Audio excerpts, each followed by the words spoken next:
आप लोगों से हाथ जोड़कर नमन के लेकर बैठ जाओ कॉपी और कलम। और घर की सुरक्षा करता है डॉग। आज हम पढ़ेंगे अ लेटर टू गॉड। क्या पढ़ेंगे? अ लेटर टू गॉड, जो कि क्लास 10th के इंग्लिश का फर्स्ट चैप्टर है। तो इसको हम पढ़ेंगे, इसकी पूरी होल समरी पढ़ने वाले हैं केवल इसी एक ही वीडियो में, और प्लस इसके इंपॉर्टेंट क्वेश्चन आंसर भी करेंगे केवल इसी एक ही वीडियो में। तो चलिए शुरू करते हैं। तो जैसा कि जानते हो, नाम है हमारा डियर गुरु। तो चलिए करते हैं वीडियो शुरू। तो चलिए जानते हैं इस चैप्टर को। A letter to God by G L. Fuentes. G L. Fuentes यहाँ पर कौन है? जी.एल. फ्यूएंट्स भैया a letter to God chapter के लेखक हैं। कौन है? A letter to God chapter के लेखक कौन है? जी.एल. फ्यूएंट्स। कौन है? G L. Fuentes a letter to God chapter के लेखक हैं। अब चलिए जानते हैं ये चैप्टर किस चीज़ के ऊपर बेस है। तो ये चैप्टर बेस है भैया फेथ के ऊपर, यानी कि विश्वास के ऊपर। किसके ऊपर बेस है? विश्वास के ऊपर। जैसे होता नहीं, अगर आपके अंदर विश्वास है तो आप पर्वत भी हिला सकते हो। ठीक है, तो विश्वास के ऊपर ये चैप्टर क्या है? बेस है। जैसे होता नहीं, अगर आपके अंदर विश्वास है तो वो चीज़ आपको जरूर प्राप्त होगी। अगर आपके अंदर विश्वास है तो ये चीज़ आपको जरूर प्राप्त होगी। तो ये चैप्टर विश्वास के ऊपर बेस है। ठीक है, अब चलिए जानते हैं इस चैप्टर की समरी। तो इस चैप्टर की समरी में एक व्यक्ति है, एक आदमी है, जिसका की नाम है लैंचो। और लैंचो इस चैप्टर में मेन कैरेक्टर है। कौन? लैंचो इस चैप्टर में मेन कैरेक्टर है। और लैंचो एक फार्मर है, यानी कि एक किसान है। ठीक है, अब देखिए, अब जो लैंचो का घरा होता है ना, वो पर्वत एकदम चोटी पर स्थित होता है। ठीक है, और उसके घर का अरिया बगलिया और कोनो घर और नहीं होते, अकेले केवल उसी का घर होता है। किसका? लैंचो का, एकदम पर्वत की चोटी पर। और लैंचो के घर से बाहर निकल देखो तो आपको बहुत अच्छा दृश्य दिखेगा। दृश्य का मतलब जैसे खेत वोत दिखेंगे, फूल वूल दिखेंगे, बहुत अच्छा देखने में लगता है, पेड़ ओड़ दिखेंगे। ठीक है, बहुत अच्छा देखने में लगता है। और जो लैंचो हो भैया किसान है, तो भैया किसान है तो उसके भी खेत होंगे, तो उसके भैया खेत हैं, और वो खेत में कॉर्न की फसल उगाए हैं, यानी कि मक्के की फसल उगाया है। कौन? लैंचो। ठीक है, और उसी टाइम जो बादल उदल हैं वो सब चढ़ने लगते हैं, तो लैंचो सोचता है कि अगर बारिश हो जाएगी तो मेरी जो फसल है वो बहुत अच्छी होगी, मैं बहुत प्रॉफिट कमाऊंगा। ठीक है, तो अपने मेहररुआ से कहता है, ये जी लगता है आशा है बारिश होगी। तो उसकी मेहररुआ भी कहती है, हाँ अगर भगवान चाहेंगे तो बारिश होगी ही। और उसकी जो मेहररुआ होती है लैंचो की, वो घर में अंदर वो खाना बनाती रहती है। और जो लैंचो होता है, लैंचो के बच्चे भी होते हैं, जो बड़े बच्चे होते हैं लैंचो को, खेतों में काम करते रहते हैं, और जो छोटे बच्चे रहते हैं वो घर करिए बगलियाँ फुदकते रहते हैं, यानी कि खेलते रहते हैं। किसके? लैंचो के बच्चे। ठीक है, और तब लैंचो एहसास करता है थोड़ी देर बाद कि बारिश की मोटी मोटी बूंदें गिर रही हैं। ठीक है, जब भैया बारिश होती है तो शुरू मोटी मोटी बूंदें गिरती है ना, तो उसके बाद पट पट पट पट शुरू होता है बारिश। समझ गए?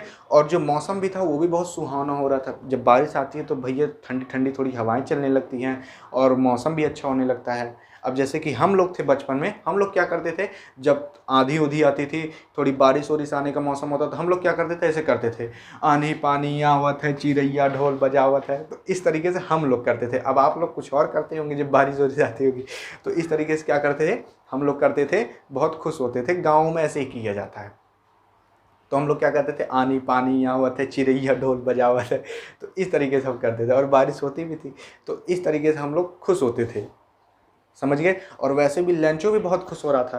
क्या हो रहा था? लैंचो बहुत खुश हो रहा था। क्यों ना खुश हो भैया, जब बारिश हो रही है तो उसकी जो फसल होगी वो बहुत अच्छी होगी। जब भैया फसल होगी तो वो ज़्यादा प्रॉफिट कमाएगा। कौन? लैंचो। समझ गए? तब बारिश क्या होती है, बारिश थोड़ी देर बाद होनी शुरू हो जाती है। और अब लैंचो कहता है, भाई ये बारिश नहीं हो रही, ये पैसे गिर रहे हैं। क्या कर रहे हैं? पैसे गिर रहे हैं। ये बारिश नहीं हो रही, पैसे गिर रहे हैं। अब लैंचो क्यों कहता है ऐसा? इसलिए कहता है क्योंकि अगर भैया बारिश होगी तो उसकी फसल अच्छी होगी, जो उसकी कॉर्न की फसल है वो अच्छी होगी, और जब कॉर्न की फसल अच्छी होगी तो उसको ज़्यादा प्रॉफिट मिलेंगे। जब प्रॉफिट ज़्यादा मिलेंगे यानी कि पैसा ज़्यादा मिलेगा। तो लैंचो कहता है कि भैया ये बारिश नहीं हो रही, ये पैसे गिर रहे हैं। ठीक है, लेकिन थोड़ी देर बाद क्या होता है कि जो बारिश होती है, जो हवा होती है, वो तेज़ होना शुरू हो जाती है, और बारिश के साथ हेल स्टोन भी गिरना शुरू हो जाते हैं। अब सोचो कि सरवा हेल स्टोन क्या होता है? हेल स्टोन मतलब दोस्तों ओला। ओला जानते हो ना? हेल स्टोन मतलब क्या होता है? ओला होता है। जो बारिश के साथ बर्फ़ गिरता है उसे क्या कहते हैं? हेल स्टोन कहते हैं। समझ गए? तो बारिश के साथ हेल स्टोन भी गिरने लगते हैं। वो जो हेल स्टोन होते हैं वो चांदी के सिक्के की तरह लगते हैं, और जो लैंचो के बच्चे रहते हैं वो खुश होने लगते हैं उसको देख कर। लेकिन जो लैंचो होता है उसको चिंता सताने लगती है, और वो सोचता है कि अगर ये ज़्यादा देर तक रहा तो मेरी पूरी फसल बेकार हो जाएगी। और लैंचो कहता है कि जल्दी से ही ये रुक जाए, बारिश और ओला सब कुछ जल्दी से रुक जाए ताकि मेरी फसल बर्बाद ना हो। लेकिन ऐसा होता नहीं है, और ओला गिरता है और उसकी पूरी फसल बर्बाद हो जाती है। ठीक है, अरे भैया अभी अगर आप ही घर से बाहर निकल के जाओ और ओला गिरता रहे, अभी आपके मुड़ो दो चार ठोला गिरे, अभी मुड़ो फोड़ना आएगा। ठीक है, तो वैसे ही आप क्या करोगे, आप तो तुरंत अंदर भाग के आ जाओगे, लेकिन जो पेड़ पौधे हैं वो तो वहीं रहेंगे ना, वो तो नहीं भाग के आ पाएंगे। तो जब उन पर ओला गिरेगा तो भैया पेड़वन ओड़वन जो मक्के का जो पौधा है, जो मक्के की फसल है, वो सब तो टूट जाएंगे। कितना मजबूत होता है मक्के की फसल, तो वो सब क्या होते हैं, टूट जाते हैं। लेकिन जो लैंचो के बच्चे रहते हैं ना, उन्हें बड़े खुश होते हैं उसको देखकर, ओले को, ठीक है। लेकिन उन्हें सर्वन का पता कि ये इनका पूरी फसल ये बेकार हो गई है, ठीक है। लेकिन लैंचो को चिंता सताती है और वो सोचता है जल्दी से ही रुक जाइए ओला ओला, ठीक है। और जब ये सब रुक जाता है तो वो अपने खेत के पास जाता है, कौन, लैंचो, और देखता है कि इस जो उसका खेत है वो पूरा जैसे नमक के चद्दर की तरह हो गया है। नमक के चद्दर की मतलब यानी कि उसके ऊपर पूरा ओला है। ओला उज्जर उज्जर होता है, उज्जर उज्जर यानी सफ़ेद सफ़ेद होता है। तो उसके जो खेत पूरा सफ़ेद सफ़ेद हो गया ओला की मारा, ठीक है। यानी कि इसलिए राइटर कहें कि एकदम नमक की चद्दर की तरह हो गया है, समझ गया। और उसका जो जो पूरी फसल होती है वो पूरी बर्बाद हो जाती है। और जो पौधे, जो पेड़ ओड़ होते हैं, उसकी भी जो पूरी पत्ती होती है वो सब झड़ जाती हैं, ठीक है। तो अब लैंचो अपने बच्चों से कहता है कि इतना तो जो टिड्डी के दल होते हैं, टिड्डी मतलब वो है सुग्गा, सुग्गा जानते हो ना, जो इसे ग्रीन ग्रीन होता है, ग्रैप्स ऊपर, हाँ ग्रैप्स ऊपर, उतना तो वो सब भी नहीं बर्बाद करते। या फिर कोई बीमारी उमारी लगती है तो उतना वो सब भी नहीं बीमार करती जितना ही सरवा ओलवा बर्बाद करती है। तो उसकी पूरी फसल क्या होती है, बर्बाद हो जाती है, समझ गए। अब लैंचो कहता है कि भैया अब हमारी कौन सहायता करेगा, हमारी जो पूरी मेहनत थी, ठीक है, वो सब दांड़ चली गई, मतलब व्यर्थ हो गई, ठीक है। और अब हमें इस साल पूरा भूखा रहना पड़ेगा। तो यहाँ तक अब आपने जाना कि किस तरीके से लैंचो की पूरी फसल बर्बाद हो चुकी है और लैंचो पूरी तरीके से उदास हो चुका है। लेकिन लैंचो का अभी भी फेथ रहता है, गॉड में विश्वास रहता है, भगवान में, कि भगवान उसकी सहायता करेंगे। भगवान की सहायता में अभी भी लैंचो को विश्वास रहता है। लेकिन लैंचो जितने भी परिवार में रहने वाले हैं, अब उन लोगों को किसी भी चीज़ में विश्वास नहीं रहता कि कोई और उनकी सहायता करेगा। लेकिन लैंचो को विश्वास रहता है कि भगवान उसकी सहायता करेंगे लैंचो की। तो जो लैंचो रहता है वो पूरी रात भर इसी चीज़ के बारे में सोचता रहता है। और अगले रविवार यानी कि अगले संडे को वो एक पत्र लिखने बैठता है, पत्र लिखता है भगवान को, पत्र लिखता है भगवान को। और भले ही जो लैंचो था वो किसान था, लेकिन उसको पत्र लिखना, अपना नाम लिखना, पढ़ना, इतना तो उसको आता ही था। तो वो पत्र लिखता है अगले रविवार को, यानी कि अगले संडे को, भगवान को, ठीक है। तो वो क्या करता है, खुद जाकर शहर उसको डाक में डालता है, उसमें भगवान का भी पता लिखे रहता है। अब उस पत्र में क्या लिखे रहता है वो जान लीजिए। तो वो उस पत्र में ये लिखे रहता है कि भगवान, ये जो हेल स्टोन आया था इसकी वजह से मेरा पूरी फसल बर्बाद हो चुकी है, मुझे 100 पैसोस की ज़रूरत है, ठीक है, ताकि मैं अपने परिवार का भरण पोषण कर सकूं और मैं नए बीज लाकर उगा सकूं। तो यही सब जितनी भी चीज़ उसके साथ हुई थी वही सब वो लिखता है, समझ गए। अब सोचो कि मैंने यहाँ पर पैसोस ये क्यों बोला, 100 पैसोस क्यों बोला। अब देखिए, जैसे इंडिया में रुपी चलती है और कहीं डॉलर चलता है, ठीक है, हर जगह अलग अलग करेंसी चलती है। तो वैसे ही जो पैसोस है ये भी एक करेंसी है। जैसे भारत में एक करेंसी है रुपी और कहीं डॉलर है, वैसे पैसोस भी क्या है, करेंसी है। तो वो क्या लिखता है, 100 पैसोस की ज़रूरत है ताकि वो अपने परिवार का भरण पोषण कर सके और नए बीज लाकर उगा सके। यही सब चीज़ वो लिखता है, जो चीज़ उसके साथ गुजरी होती है, ठीक है। वो ले जाकर डाक में डाल देता है। तो वहाँ का जो पोस्टमैन होता है वो उसको देखता है और हंसने लगता है। फिर वही जो लेटर रहता है लंचो का, वो पोस्ट मास्टर के पास ले जाता है। कौन, पोस्टमैन, ठीक है। तो जब वो पोस्ट मास्टर के पास ले जाता है तो पोस्ट मास्टर भी हंसने लगता है और पोस्टमैन कहता है ये तो मैंने कभी देखा ही नहीं है। ये जो उसमें एड्रेस लिखा रहता है भगवान का, वो पोस्टमैन कहता है कि ये तो मैंने कभी देखा ही नहीं है। पोस्ट मास्टर भी हंसने लगता है। जो पोस्ट मास्टर रहता है वो थोड़ा हंसमुख टाइप का रहता है, थोड़ा मोटा रहता है, थोड़ा हंसमुख टाइप का रहता है, ठीक है। तो पोस्ट मास्टर भी हंसने लगता है। पोस्टमैन तो हंसता ही रहता है, पोस्ट मास्टर भी हंसने लगता है। लेकिन पोस्ट मास्टर जो रहता है थोड़ी देर बाद भावुक हो जाता है। वो सोचता है देखो इस व्यक्ति के अंदर कितना फेथ है, कितना विश्वास है भगवान के प्रति, मेरे अंदर भी इतना काश होता, ठीक है। तो वो यही सब भावुक हो जाता है, यही सब सोचने लगता है कि इस व्यक्ति के अंदर कितना विश्वास है भगवान के प्रति। अब जो पोस्ट मास्टर रहता है वो भावुक हो जाता है और वो रिप्लाई देने की कोशिश करता है जो लेटर लिखा है। अब लेटर कौन लिखा है, लेटर भैया अपने लैंचो बाबू लिखे हैं। तो लैंचो बाबू को क्या करता है, रिप्लाई देने की कोशिश करता है। क्यों करता है, इसलिए करता है ताकि जो लेटर लिखा है उसका जो फेथ है गॉड में वो ना टूटे, जो विश्वास है गॉड में वो ना टूटे। इसलिए वो क्या करता है, रिप्लाई देने की कोशिश करता है जो लेटर लिखा है। तो वो लिफाफे खोलता है और लेटर को पढ़ता है। लेटर में साफ साफ लिखा रहता है कि उसको 100 पैसों की ज़रूरत है।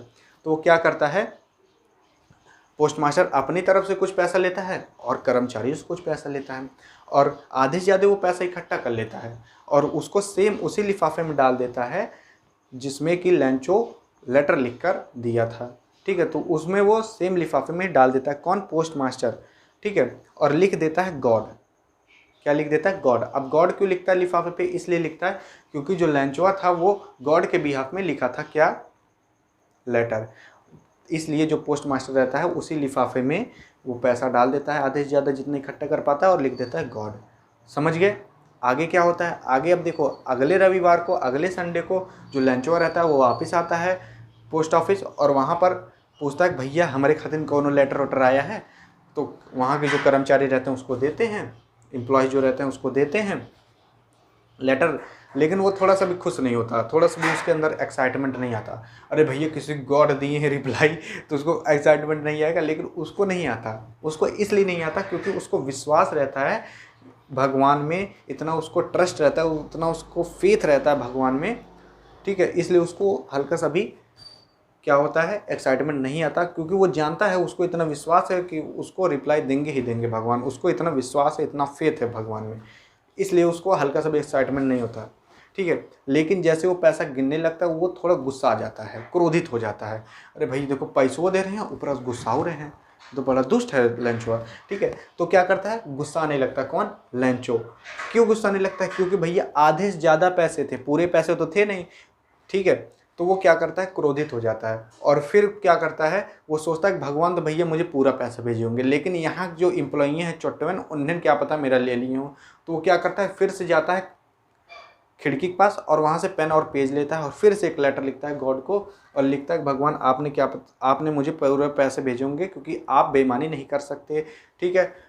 लेकिन मेरे पास केवल 70 पैसों से पहुँचे हैं, 70 पैसों से पहुँचे हैं, इतने मेरे परिवार का गुजारा नहीं होगा, और इतने मेरे परिवार का गुजारा नहीं होगा, और जितने बचे पैसे हैं आप मुझे भेज दें, लेकिन मेल के थ्रू, इन लोग के थ्रू, डाक के थ्रू मुझे मत भेजिएगा, क्योंकि यहाँ के जो चोट्टैन एम्प्लॉय हैं उन्होंने क्या पता मेरा पैसा खा लिए हों, इसलिए मुझे इन लोग के थ्रू मत भेजना।